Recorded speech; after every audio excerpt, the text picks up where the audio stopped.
শেষ? আলহামদুলিল্লাহ, আলহামদুলিল্লাহ। আপনারা যারা আচ্ছা প্রশ্ন করেছেন যারা, তাদের জন্য দোয়া। আর এসএসসি পরীক্ষার্থী ভাই বোন দোয়া চেয়েছে, তাদের জন্য দোয়া হবে। আমি আপনাদের সামনে আবারও এসেছি, রাতে পুরুষদের সামনে এসেছি, এখন পর্দা শালিনী মা বোনেরা এখানে যারা এসেছেন তারা তো এসেছেন, আর যারা আসেন নাই বাড়িতে থেকে কিছু কথা আপনারা শুনেছেন। ইনশাআল্লাহ আল্লাহ যদি হায়াত দান করে আর যদি তৌফিক যদি পাই, আর আসলে তো পৃথিবীর অবস্থা খুবই খারাপ, আমাদের উপরে খুবই শত্রু হয়ে দাঁড়িয়েছে শয়তান। আসলে মানুষরা আমাদের শত্রু না, শত্রু হলো শয়তান। এই শয়তান আমাদের উপরে খেপেছে, যারা কোরআন হাদিসের কথা বলে এদের শত্রু বেশি হয়ে গেছে বর্তমানে। আল্লাহ তাআলা আমাদেরকে অনেক বিপদ আপদ থেকে বাঁচাবার জন্য তৌফিক কামনা করুন। আল্লাহ যদি তৌফিক দেন, আগামী বছর মা বোনদের ব্যাপারেই এখানে আলোচনা হবে বলি ইনশাআল্লাহ। আরো জোরে বলি ইনশাআল্লাহ। আল্লাহ পাক আমরা যা আলোচনা করেছি এর মধ্যে অনেক কিছু রয়ে গেছে, অনেক কিছু রয়ে গেছে। আমার আগে আরো দুইজন বক্তৃতা দিয়েছেন, তারা কিছু সম্পূরক আলোচনা করেছেন। তো আপনারা বেশি গুরুত্ব দিবেন, আপনাদের পরিবারের ছেলে মেয়ে যারা আছে তাদেরকে কোরআন শিক্ষা দেওয়ার জন্য একজন হাফেজা বানাবেন, হাফেজ বানাবেন। একজন হাফেজা যদি বানাতে পারেন 10 জনকে বিনা হিসাবে শাফাআত করে জান্নাতে নিয়ে যেতে পারবেন।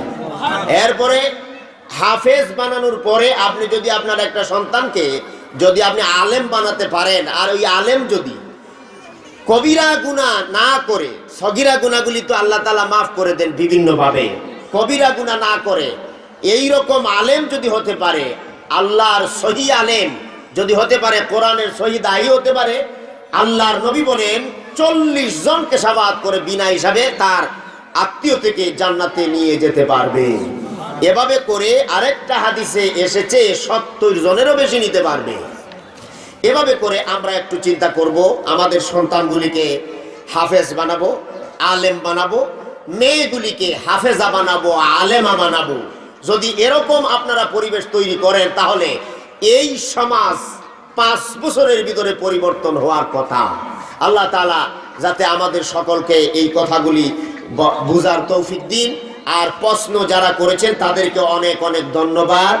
আপনারা আগামী বছর এখানে যুবক ভাইরা যদি হায়াত পায়, তাহলে আগামী বছরও মাহফিল হবে ইনশাআল্লাহ। আগামী বছরের জন্য কালেকশন হয়েছে, মাহফিল হবে।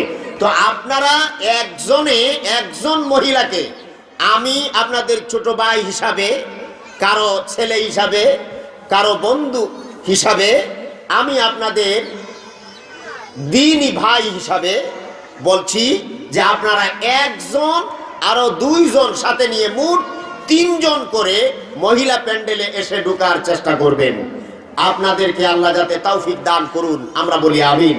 আর যুবক ভাই যারা আছেন, আগামী বছর এই মাহফিলের প্রচার প্রসার আরো বেশি করবেন। যুবক ভাইরাও ওরকম একজনে 2 জনকে বিভিন্ন এলাকা থেকে দাওয়াত দিয়ে এনে আপনাদের বাড়িতে খাওয়াবেন এবং এখানে মাহফিল শোনাবেন। যুবক ভাই এখানে যারা দাঁড়ানো, আপনারা কি ওয়াদা করতে পারবেন না? পারবেন না? বলেন ইনশাআল্লাহ। আল্লাহ তাআলা আমাদের এই আলোকে দাওয়াত দেওয়ার তৌফিক দিন, আমরা বলি আমিন।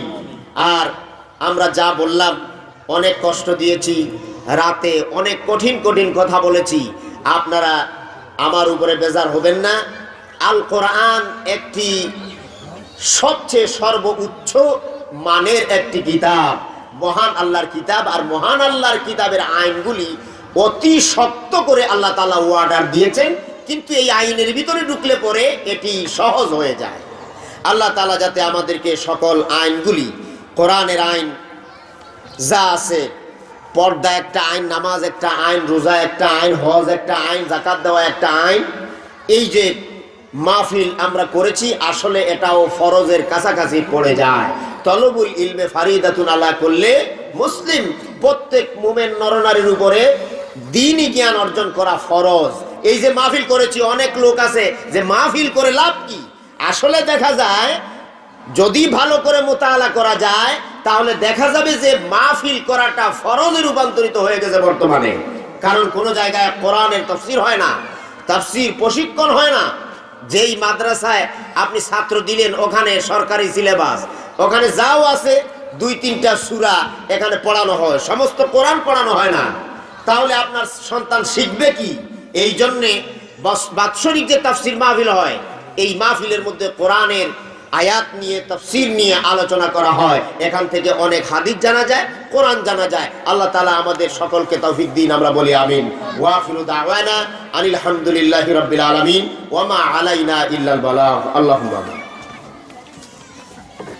রব্বানা যালামনা আনফুসানা ওয়া ইল্লাম তাগফির লানা ওয়া তারহামনা লানাকুনান্না মিনাল খাসিরিন। সবাই পড়েন, রব্বানা যালামনা আনফুসানা ওয়া ইল্লাম তাগফির লানা ওয়া তারহামনা লানাকুনান্না মিনাল খাসিরিন। রব্বুল আলামিন সপ্তম বার্ষিক তাফসীরুল কোরআন মাহফিলে গত রাত্রে আলোচনা করেছিলাম। আল্লাহ তাআলা আজকে সমাপনী দিবসে মা বোনদেরকে পর্দার আড়ালে রেখে আল্লাহ তাআলা আমরা কয়েকজন যুবক ভাই নিয়ে, আলেমদেরকে নিয়ে তোমার দরবারে হাত তুলেছি। আল্লাহ, যে আলোচনা করেছি আল্লাহ মেহেরবানি করে তুমি কবুল ফরমাও। আল্লাহ তাআলা আসমানি জমিনি হাওয়াই যত ধরনের মুসিবত আল্লাহ সকল মুসিবতের হাত থেকে বাঁচাইয়া দাও। রুহানি, জিসমানি, কালবি, শারীরিক, মানসিক যত ধরনের রোগ ব্যাধি আছে আল্লাহ আমার মা বোনদেরকে ভালো বানায়া দাও। আল্লাহ আমরা পুরুষ যারা অসুস্থ আমাদেরকে ভালো বানায়া দাও। আল্লাহুম্মা লা তাদা লানা যামবান ইল্লা গফরতা ওয়ালা আইবান ইল্লা সাতারতা ওয়ালা হাম্মান ইল্লা ফাররাজতা ওয়ালা দাইনান ইল্লা কাদাইতা ওয়ালা মারিদান ইল্লা শাফাইতা ওয়া আফাইতা ওয়ালা হাজাতাম মিন হাওয়াইজিদ দুনিয়া ওয়াল আখিরা ইল্লা কাদাইতাহা ইয়া রাব্বাল আলামিন। আল্লাহ তাআলা আমরা যারা আমাদের সম্মানিতা মা বোনদেরকে নিয়া, যুবক ভাইদেরকে নিয়া, মুরব্বীদেরকে নিয়া তোমার দরবারে হাত তুলেছি আল্লাহ বড় আশা নিয়া। আল্লাহ গো আজকের মাহফিলকে তুমি কবুল করো। আল্লাহ এখানে আগামী বছরও মাহফিল হবে আশা করেছি, আল্লাহ তুমি কবুল করো। আল্লাহ গো যারা এই মাহফিলের মধ্যে দান করলো তাদের সকলকে তুমি কবুল করো রব্বুল আলামিন। আল্লাহ তাআলা অত্র মাহফিলের সভাপতি সাহেব রেনু মিয়া ভাই, আল্লাহ তাআলা অসুস্থ, তাকে তাড়াতাড়ি সুস্থ করে দাও। আল্লাহ তাআলা প্রত্যেক জিনিসের একটা বাহক আছে আল্লাহ, এই সংগঠনের বাহক হলো সভাপতি। আল্লাহ মেহেরবানি করে সভাপতি সাহেবকে তাড়াতাড়ি সুস্থ করে দাও রব্বুল আলামিন। আল্লাহ তাআলা আরো যারা অত্র এলাকায় অসুস্থ সবাইকে আল্লাহ তুমি সুস্থ করে দাও রব্বুল আলামিন।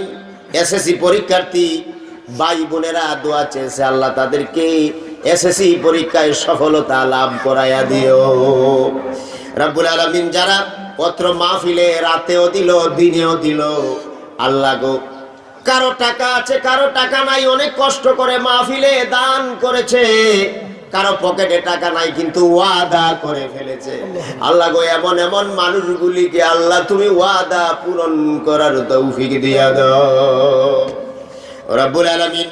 অত্র এলাকা থেকে যারা বিদেশে আছেন আল্লাহ হায়াতে তয়্যিবা দিয়া দাও। আয় আল্লাহ তাআলা সিহাতে কুল্লিয়া দিয়া দাও আল্লাহ, হালাল রুজির ব্যবস্থা করে দাও রব্বুল আলামিন। বিদেশ থেকে যে ভাইয়েরা এই মাহফিলে দান করেছে আল্লাহ তাদের জন্য দোয়া করি হায়াত বাড়াইয়া দাও।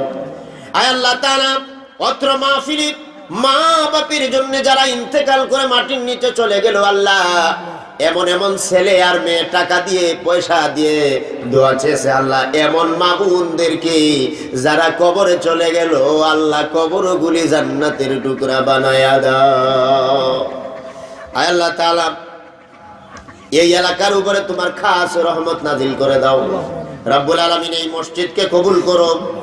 আমার শ্রদ্ধেয় ভাই আব্দুল ওয়াহিদ ভাইকে আল্লাহ তুমি মেহেরবানি করে কবুল আর মঞ্জুর ফরমাও রব্বুল আলামিন। আমাকে বিভিন্ন জায়গায় পেলে অত্যন্ত শ্রদ্ধা ভরে আমাকে আমার সাথে কথা বলেন আল্লাহ। আমি তো উনার অনেক ছোট হব, আল্লাহ তাআলা মেহেরবানি করে ছোট হওয়ার পরেও আমাকে কেন মর্যাদা দেয়, আল্লাহ মর্যাদা বাড়াইয়া দাও।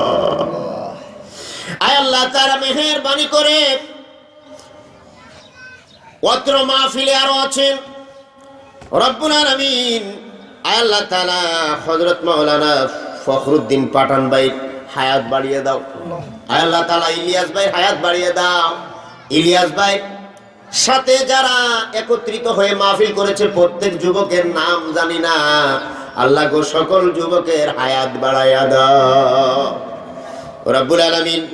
আল্লাহ তাআলা মেহেরবানি করে আমরা যারা কোরআন আলোচনা করেছি, হাদিস শুনেছি, আল্লাহ মেহেরবানি করে যত সওয়াব হয়েছে বিশ্বনবী মুহাম্মদ রাসূলুল্লাহ সাল্লাল্লাহু আলাইহি ওয়াসাল্লামের রূহ মুবারকে পৌঁছায়া দাও রব্বুল আলামিন।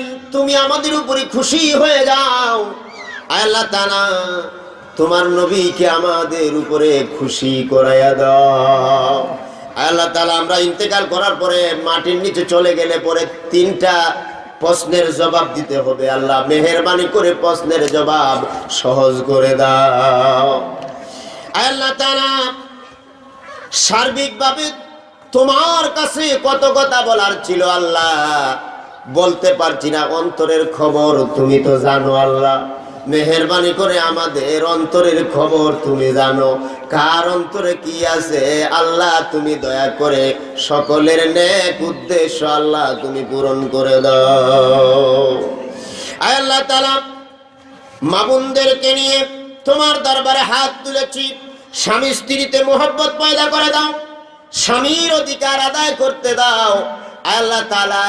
স্বামী স্ত্রীর হক আদায় করতে দাও রব্বুল আলামিন। মেহেরবানি করে এমন এমন পরিবার আল্লাহ এই পৃথিবীর মধ্যে উপহার দাও। বিশ্ব নবী যেভাবে সাহাবায়ে কেরামদেরকে পরিবার গঠন করার জন্য অর্ডার দিয়েছেন, সাহাবায়ে কেরাম যেভাবে পরিবার গঠন করেছে আল্লাহ গো, আমরা প্রত্যেক মুসলমানদেরকে সাহাবায়ে কেরামের মতো পরিবার গঠন করার তৌফিক দাও রব্বুল আলামিন। যেখানে যাই সেখানে মনে হয়ে যায় আমাদের জনম দুঃখিনী মা বাবা। আল্লাহ তাআলা আমাদের এই মজলিসের ভিতরে কারো মা নাই, কারো বাপ নাই, কারো আত্মীয় স্বজন নাই আল্লাহ গো। আমরা যারা মা হারাইছি, যারা পিতা হারাইছি আল্লাহ, আমাদের জনম দুঃখিনী মা বাবার কবর গুলি জান্নাতের টুকরা বানায়া দাও রব্বির হামহুমা কামা রাব্বায়ানি সগীরা রব্বির হামহুমা কামা রাব্বায়ানি সগীরা। সবাই পড়েন রব্বির হামহুমা কামা রাব্বায়ানি সগীরা।